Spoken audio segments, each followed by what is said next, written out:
Hello and welcome to another episode of the E-commerce Coffee Break podcast. Today we want to touch back on the topic of email automation. Email marketing in a perfect world scenario will bring you back $45 on every dollar spent. So it is one of the most important marketing channels that is out there. We want to find out how you can unlock the power of email automation and gain a competitive edge over your competitors. With me on the show today, I have Stefan Chiriacescu. He's founder and CEO of Ecommerce today, and he's a driven entrepreneur who leads a thriving online marketing agency in Europe and a successful e-commerce venture in the United States. His passion for creating value and commitment to employee well-being have shaped a unique approach to leadership. He is dedicated to fostering a culture of collaboration and growth, constantly learning and evolving in the exciting world of entrepreneurship. Entrepreneurship, very important, right on my alley. So let's welcome Stefan to the show. Hi, Stefan. How are you today? Hey, Klaus. I'm doing great. Working. It's great to be on your show, and thank you for the wonderful introduction. You're welcome. Stefan, email marketing, as I said, one of the most important marketing channels, but still a lot of companies do not get it right. And you're working as a service provider with a lot of e-commerce companies, so it's your day-to-day business to optimize there. Give me a bit of a background. What are the most common challenges or mistakes you see when it comes to email marketing? By far, the biggest problem that we see happening with brands, both big and small, but especially with big brands that have marketing departments and e-commerce departments and so on, you would expect them not to make this error, is the absence or the unoptimization of email marketing automation. So automated emails that get sent out based on specific triggers that a visitor or a customer is making. We see these missing, like 90% of the flows that should exist with any email marketing business are actually missing. Okay, 90%, that's a high number. So it is. When we're talking about flows, maybe some listeners need to get an understanding the difference between flows and campaigns. Maybe you can dive on that a little bit deeper. Yeah. Everybody's doing campaigns, so it's great that you touched on this. Most of the times they're not cleaning up their list. When we meet a new business, we find that I'll tell you a funny story actually. Last year, a client reached out to us. They had 240, almost 50,000 subscribers. We did our initial audit. We signed the contract with the client and we started working. And then in the cleanup process, we told them they have to get rid of about 190,000 subscribers. They were only going to be left off with 50, 60,000 subscribers. The client, of course, we had a lot of pushback from them. They were like, no way. I mean, this is such a huge number. We explained to them something that everybody should understand. It doesn't matter to how many people you're sending an email. It matters how many of your emails land in an inbox. In order for your emails to land in an inbox, you have to have a good sender reputation. Your sender reputation is increasing by two actions: when people open your emails and when people click on your emails. The higher the percentages, the better your reputation will be. Needless to say that in even less than 3 months, they were generating more sales, more revenue with 50,000 subscribers than they were previously with 240,000 subscribers. But it's this mental blockade that businesses, including myself on my when I put my e-commerce business owner hat, I'm like, maybe I can push another email out because I'm going to get some more sales. But it's not always the right thing. Got to keep it clean. So campaigns, everybody is doing them. If there's room for cleanup, there always is, almost. But email automation, businesses typically have 2 or 3 flows built. Welcome flow for new subscribers. None of the companies we have worked with in the last couple of years had 2 pop-ups, one for desktop, one for mobile. They all had just 1 pop-up for both. They weren't A/B split testing so that they can see they can improve the collection rate on e-commerce. So they have a welcome flow. They typically have a checkout flow, which is mislabeled for most email marketing service providers. It's called a cart abandonment flow, but it's actually a checkout abandonment flow. So they're not even targeting cart abandoners. And some companies have browse abandon, so that when you look at a product and you abandon the site, you get an email. And that's pretty much it. For new customer flows, it's typically thank you for your order, and sometimes even that is missing. We typically build, we call this fundamental. If it's a startup, if it's an established business, a very big brand, we have a welcome flow that has the two targets: capture email addresses and convert new subscribers into new customers. We normally do 4 types of abandonment campaigns: site abandonment, browse abandonment, cart abandonment, and checkout abandonment. Checkout abandonment, for every single brand that we work with, does 50% of the abandonment revenue or more. But the other ones typically do something like 40 to 50% as well. So if you're just doing one, if you do all 4, you could be doubling your abandonment revenue. So that's a bump in conversion rate. And the last one that we consider to be fundamental, especially today with after COVID, is the new customer flow that has to have several targets, and companies are just not leveraging this. If you sell post-purchase services, the emails should be in there, promoting these services. Of course, the first email for new customers will be, "Thank you so much. Here's more information about us. Here's our social media. Here's the community behind us. Join it," so that you can actually have a growing community. But then you have to answer frequently asked questions for customer support to decrease the volume of calls, to decrease the volume of emails. This saves the business money. A lot of businesses don't realize that. But if you get that question from 10 customers, most likely that question arrives in the mind of 3 to 4 customers. So you could be answering it for everybody. So post-purchase services, answer frequently asked questions for support, and most importantly, because ads are so expensive today, 15, 20, 30 days after the order has been fulfilled, heavily incentivizing a second purchase. It depends, the period of time depends on the product, on the vertical, but within the first month of fulfilling the first order, try to incentivize a second purchase. This is super crucial, and it has been very successful for our clients in the last couple of years for 2 reasons. Number one, whatever incentive you're going to use, of course, if you don't use 100%, but maybe in some cases even that, whatever incentive you're going to use to get a customer to place their second order with your company is going to be less expensive than what you're going to be paying Google or Facebook or any other marketing channel out there for remarketing efforts to bring that customer back onto your website. Number one. And number 2 is a lot of the traffic that most e-commerce businesses are getting, a lot of the revenue comes from digital advertising channels. And there's no fixed number, but the average number of pages per visit for a customer that arrived from an ad, customers typically arrive on product pages, and they maybe look at 2 or 3 other products before they're like, okay, I want this, I'm going to buy it. So they didn't have time to get acquainted with your catalog, to learn more about your top categories, top products. So by incentivizing a second purchase, you're bringing that customer back, and if the incentive is good enough, they will gift you basically their time. They will invest time into learning more about your brand, seeing your best-selling products and categories. So it's win-win-win all the way to incentivize a second purchase.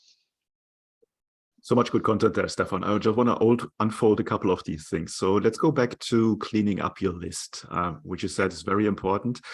Specifically, if you're moving from one email system into another, and you have old data, just from a practical perspective, how often should you clean your list? It should be automated, and it should be nonstop. How businesses can do this typically is by creating dynamic segments. If you're doing e-commerce and your email marketing service provider is not allowing you to, you don't have the capability to build dynamic segments, you are definitely in the wrong email marketing service provider. So you need to have the ability to create dynamic segments. And just to give you an example, the dynamic segment can be, if a subscriber received 5 or more emails in the last 3 months and opened 0 emails in the last 3 months, then tag that customer as inactive. When you tag a customer with the tag inactive, you should have a flow, typically called the sunset flow, that captures these subscribers and sends them a series of emails. Those emails have to be highly engaging emails. You have to go as close to clickbait as possible without having that be clickbait. You have to offer, we hate spam and everything attached to it and clickbaiting. I'm mentioning this as an idea that you have to offer something that's very well thought out for a customer who hasn't been interacting with your brand. You have to have that, invest your time and your creativity into building an email, and especially a subject line that's going to get that customer to open that email. And if they do open the email, again, the segment will do exactly that. It will enroll the customer, remove with another flow the inactive tag. If the customer receives those 2 emails over a period of, typically we do it 2 to 3 days, and they don't open any of the emails, they continue to stay on as subscribers, but they are marked as inactive. So the next time when I'm going to be sending out a campaign to my list of newsletter recipients, I don't want to I want to exclude that segment with inactive people. This will allow me to constantly keep going up in terms of open rates and click-through rates, i.e. reputation. Makes That's perfect the sense. dynamic part. Yeah, I love that. Very well explained. Now, next step you said is the whole abandonment: cart, browse, checkout, and visitor. So obviously this takes a little bit of technical implementation. A lot of tools just go for the checkout abandonment. Is that something you help your clients with, or how does this implementation work? We actually do that for very few clients. For less and less clients, we do the custom implementation, because more and more of our clients are like Shopify or Ecommerce, or we used to do heavy Magento and WordPress 10 years ago, but Magento. And on Magento, everything was custom. Even if you had a plugin, you still had to invest a lot of development time. But with CMSs like Shopify, for example, and a good email marketing service provider, I'm not talking about the super expensive ones, Retention Science, for example, talking about Klaviyo, OmniSend. These are going to have enough triggers built into them that are going to allow you to be able to create these flows, as long as you get out of the box a little bit in terms of how you build those flows.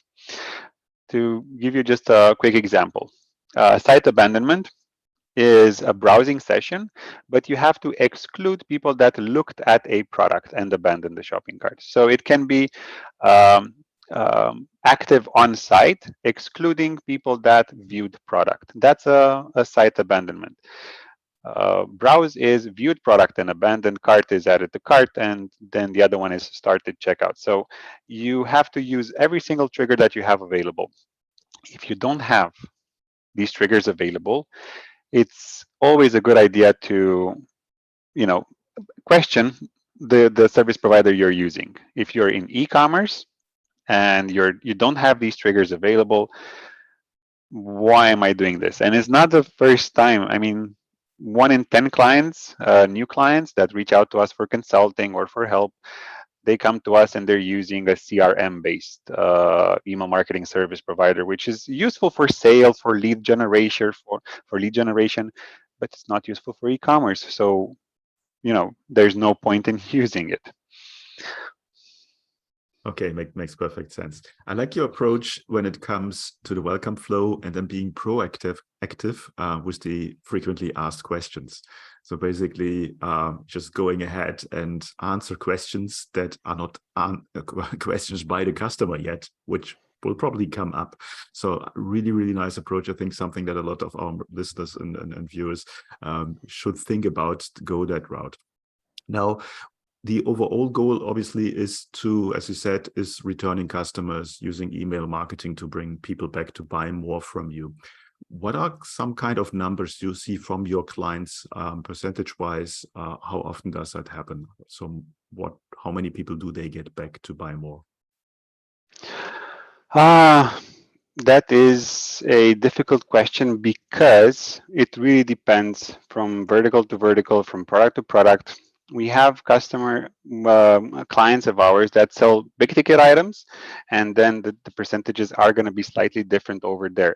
I can talk to you about some percentages that actually ran based on our work from last year.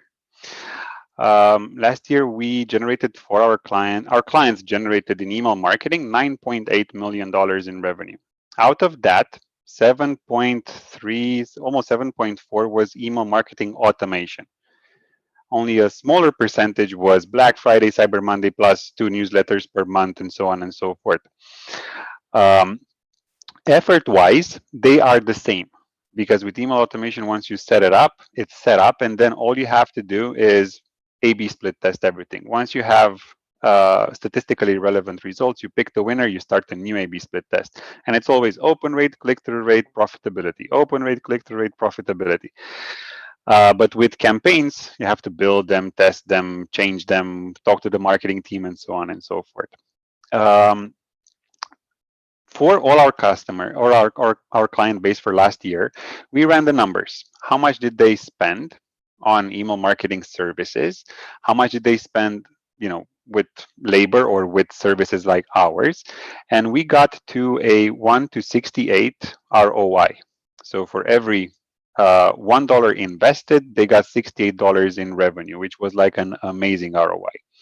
Other numbers we did were in terms of open rates and click-through rates. On email automation, those were exceeding 50% open rate. The open rates were exceeding 50%.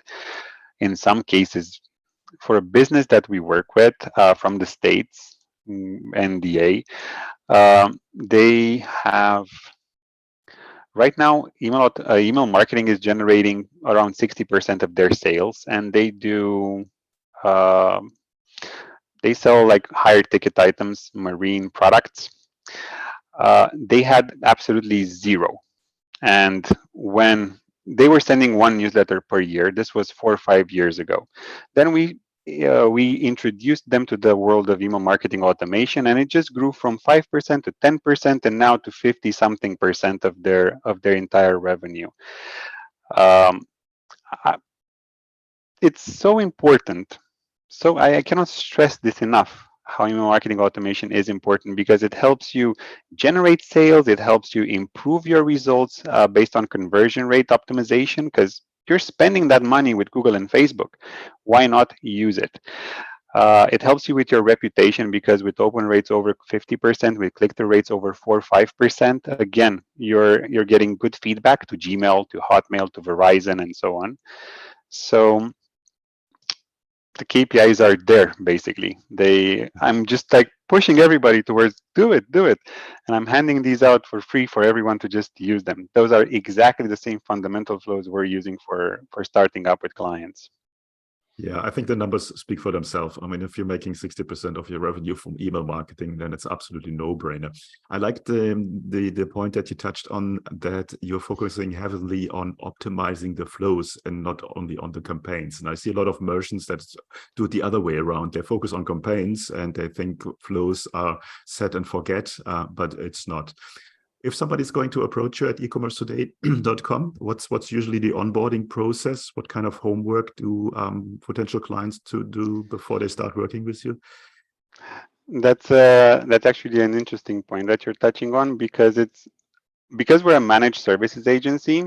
We kind of tend to think outside the box when it comes to email marketing. So a client is reaching out to us saying, I want to do email marketing automation. The first thing we do for that client is a website usability audit. Of course, with asking them the questions about what they're doing on email marketing, if they have a service provider, asking them for access, so we can audit that as well. But we start with a website usability audit, because no matter how good your automation flows are going to be, or how good your emails are going to look, if when the subscribers click on the image and they land on a page that's broken, or the add to cart button is not working, or you're landing on your top category page and it's just 100,000 products and everything is messed up, it's going to affect our work as well. So usability audit, email marketing audit, prepare a game plan if necessary on the usability side of things, fix up the website, improve the usability. I want to make a parenthesis here because a lot of people, when they hear improve usability of the website, they think, but no, we don't think websites should have all the bells and whistles. We actually think that's a mistake. We think websites need to be focused on the product they're selling and be relevant for that demographic, i.e., are you selling apparel? Have a size chart on the product page. It will help you with conversion, with returns. Again, for apparel, swatches, filters on collection pages, and so on. There's like checklists for various verticals. Just make sure you have the correct information, that your website is clean, not cluttered with 150 pop-ups for reward points and affiliate systems and push notifications after pop-ups for subscription and reviews showing up all over the screen. I got this review and that review and this purchase notification. That actually is very damaging from our point of view. So, sorry, getting back. Usability audit, email marketing audit, and then we put together a plan. But I can tell you that 95% of the clients that reach out to us for email marketing automation, we do exactly the same thing in the beginning. We call it email marketing automation fundamentals. It's the 6 flows that I mentioned earlier. We do that because we build them based on best practices. We leave them alone for 4 or 5 weeks so they gather some data. Then based on that data, we can start to say, okay, let's find out. In this time, you find out what are the affinities, what are the segments, and you can split flows. You can do A/B split testing on them. But it's good to have a benchmark and not to try to get it perfect from the beginning, because there is no such thing as perfect. It's always work in progress. Yeah, there's tons of good content here. I think our listeners have to listen to this show 3 times to get everything in place. As we're coming slowly to the end of the e-commerce coffee break today, where can people find out more about yourself? Google, e-commerce today agency. You're going to be able to find information about us because we apparently rank pretty well. But if you go to ecommerce-today.com, ecommerce-today.com, in the blog section, we're giving this information away for free from technical. And on the technical side of things, not just maintenance, how people would need to do domain authentication and why that is important for them to take responsibility for their sense so that they can actually have a reputation. We go through the fundamental flows. We go through not so fundamental flows, so to say, additional flows that people can build. We have examples there. We are giving this information out for free, and if anybody needs any sort of help, there's a box there. They can reach out to us, and we would be more than happy to assist. I will put the links in the show notes, then you're just 1 click away. Stefan, so much time, so much information there. Thanks for your time to giving us all out to our listeners, and talk soon. Talk soon. Thank you so much, Klaus. Goodbye, everyone. Hey, Klaus here. Before you go, I would like to invite you to become part of the e-commerce merchant pro community to get actionable advice from other Shopify merchants who already have achieved what you are aiming for. Our community is a safe place to actively grow your online retail business with the support of the most amazing and helpful group of e-commerce entrepreneurs behind you. Running a Shopify business is tough. Don't do it alone. Join us now. You will find the link in the show notes. Also, if you think your online store has conversion or marketing issues and you would like to have a fresh set of eyes on your business, then drop me an email at klaus@klauslauter.com and let me know a little bit about your business. It might be beneficial for you to have me look over your store, offers, emails, and ads, and get an unbiased outside perspective and guidance to help you make most of your online business. Thank you as always for tuning in today. I appreciate you. Until next time, and I talk to you soon.